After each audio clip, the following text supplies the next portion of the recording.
નમસ્કાર દર્શક મિત્રો, એચડી ન્યૂઝમાં આપનું હાર્દિક સ્વાગત છે। હું છું આપની સાથે આરડી વાઘેલા। જોઈએ આજના મુખ્ય સમાચાર।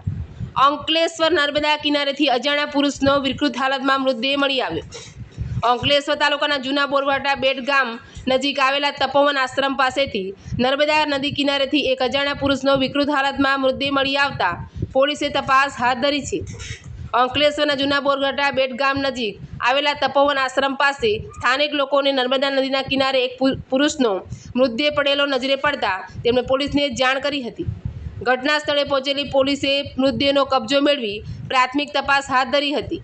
મૃતદેહ લાંબા સમયથી પાણીમાં હોવાના કારણે વિકૃત હાલતમાં હોવાનું સામે આવ્યું છે, જેના કારણે મૃતકની ઓળખ કરવી મુશ્કેલ બની છે।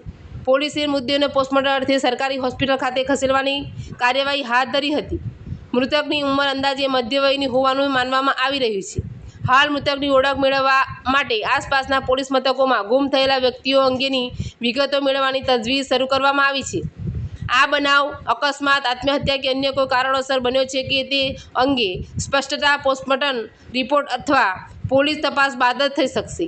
પોલીસે સમગ્ર મામલે અકસ્માતે મોતનો ગુનો નોંધી તપાસ શરૂ કરી છે। એચડી ન્યૂઝ સાથે રિપોર્ટ જયેશ પ્રજાપતિ, અંકલેશ્વર।